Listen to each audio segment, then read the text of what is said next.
Hello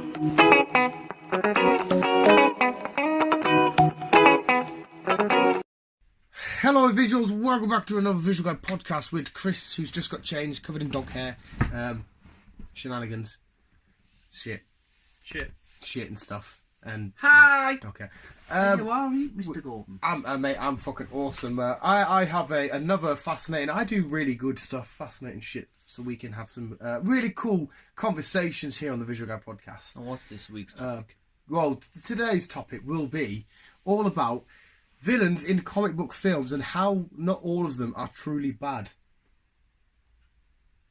Okay. If you can remember, because Chris has this habit of watching films only once, which makes me feel like it's fine. You fucking watch your film as many times as you want, Chris.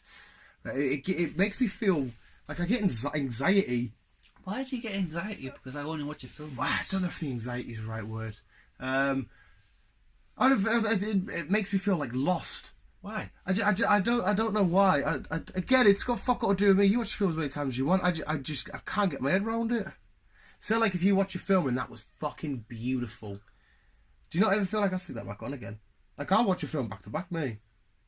Nah. Ah, fair enough.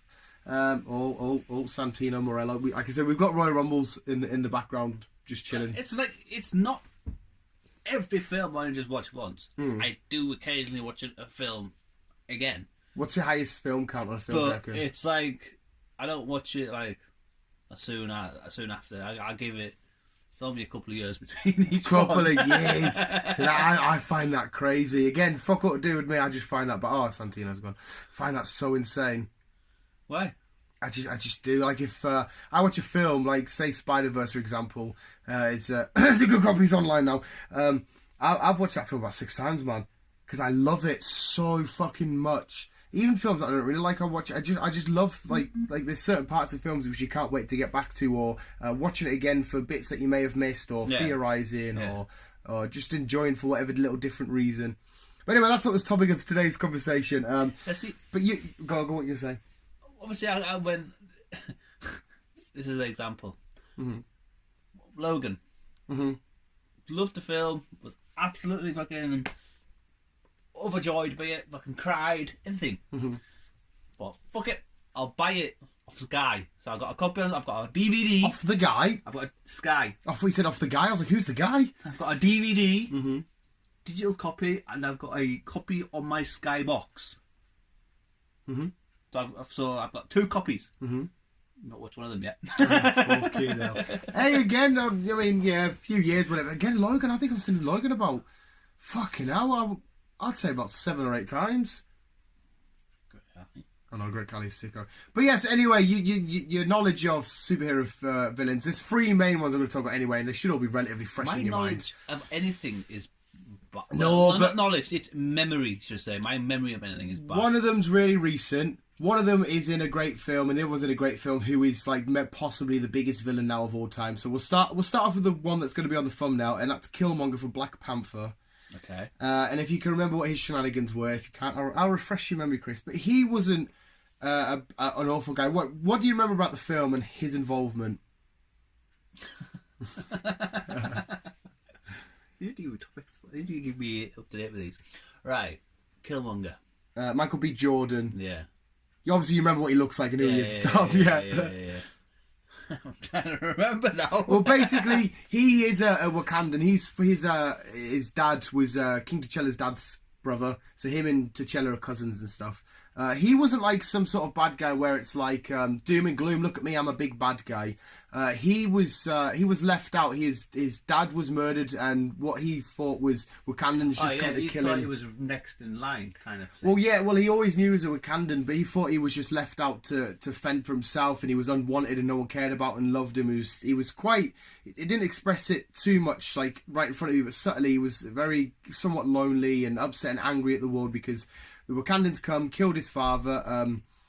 Spoiler alert, but this film's been watched by everybody, I assume by now. And he wanted to get to Wakanda, and he wanted to challenge T'Challa because he thought, why the fuck are you lot hiding all this shit?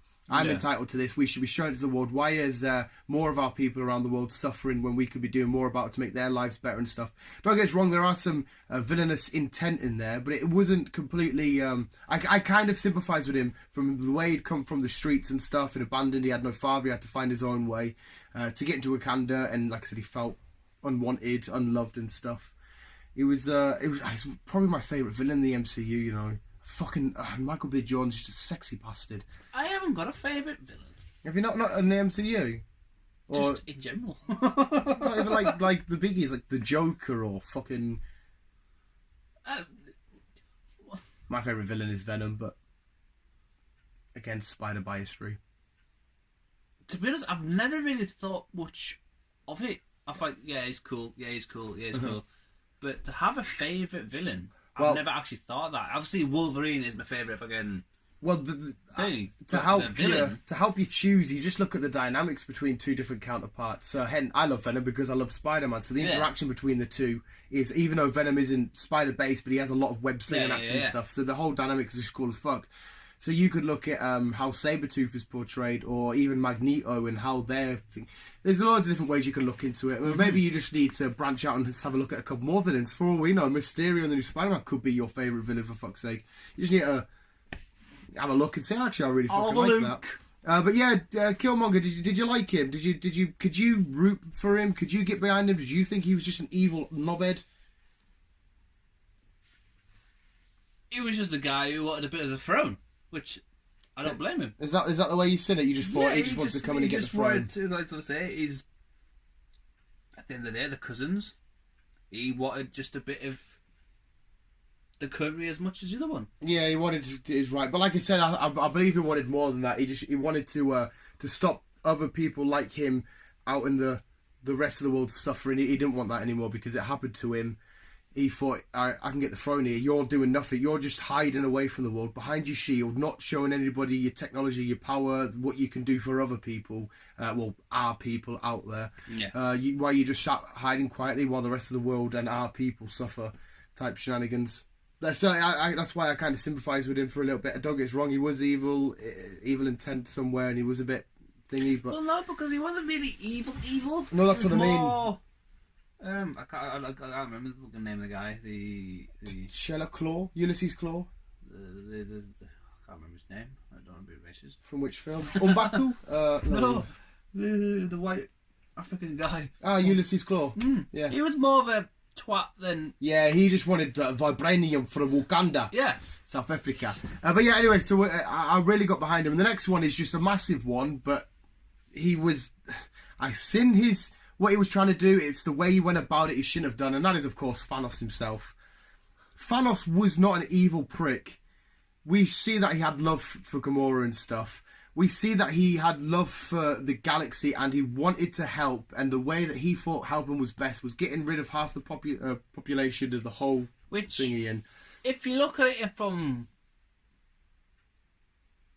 real life perspective, it's a good thing. Well, it is. Yeah, there are. You know, was it too many chefs in the kitchen spoil the broth, soup, whatever the fuck it is? Which, don't get us wrong, I don't want people to die out, but that's exactly. I thought, right, he has a point, because if there's so many of one thing, it's just going to be bad and everybody's going to be affected. Yeah. But the only thing I disagree with, it's not up to him to decide. He shouldn't have took it into his own hands, quite literally, with a gauntlet decided to do it. Enough. It should have been like a... But it proved it right. He said it on his home planet of Titan. They wiped each other out because there was too many of them. And we see what happened to Titan. It got wiped out. So he's already seen it firsthand. So we have to try and think of his mental perspective, that he's seen it firsthand, and that he knows what will happen to Earth and other planets out there and other races. So logically, it does make sense. It makes sense, yeah. Because to make something better, you have to just like fucking making an omelette. You've got to break a few eggs to get a decent omelette. Yeah. It's like that. That's what I mean. It's weird because, again, don't want people to die. He should be the one to choose and justify who it is and stuff. Batista's he's going to be rumoured to come back. Rock's rumoured to come back tomorrow night, allegedly. We'll see what happens. But yeah, I kind of found it hard not to completely rule against Thanos. Again, I didn't want him to win. I wanted the Avengers to win and, you know, stuff. But I kind of see where he's coming from. Yeah, I kind of agree with that on that one. Yeah, he shouldn't have done what he done. but it was his way of best helping out everybody else. Yeah. The planet. And I hope they remember you. But anyway, next we're going to go under the oceans with King Orm, or Ocean Master in comic book terms. A fresh villain that should be fresh in your mind. King Orm, brother to Arthur Curry. He was king of Atlantis. First of all, his traits, he was a dick. He was arrogant. He was cocky, right? He was sick to death of humans polluting his world. Yes. He was sick to death of humans dumping their crap. Hence, we see the scene where they just chuck it all back. Yes. Again, kind of like Thanos, he shouldn't have just went and tried to go for all-out war. But I can see where he's coming from in terms of, well, yeah, we're just living, doing our thing. We should be back up to power. And these dickheads are just chucking loads of rubbish in our ocean. They're constantly fighting. They're doing more harm to themselves anyway. The free throws are back on land and they don't like it. Whoa. Just like how they don't like... What the fuck? It's Hornswoggle. Just how they don't like rubbish in their sea. Yeah. So, yeah, I can understand that one as well. Again, don't get us wrong, there was a lot of power hungriness in it, because we did see it, but we've seen him get vulnerable when he sees his... it's relatively fresh, I won't spoil too much. When we see him be reunited towards the third act, the final show. But I kind of agreed with him, like, yes, people are polluting your world. Us humans can be dickheads, but there's a lot of us that can portray good, and we are good, and there's people that try and help out. So it's a typical case of somebody just being mad at everybody, like one group of people, and not seeing the whole clear picture, and there's a few individuals inside of that group. He could have come to the surface world and tried to cause some kind of peace treaty, but he was like, no, we Atlanteans used to rule, we are the best, we're more superior, we should be back up there, these lot. So again, he probably maybe out of all these three we've brought up, was the most evil. But he did have his, again, a kind of agreeable reasons for doing so. Oh, too right. I wouldn't have liked it if someone fucking threw rubbish in, like, in my, and say this situation, garden. Well, yeah, exactly. What are you doing? He was like, hey, what the fuck?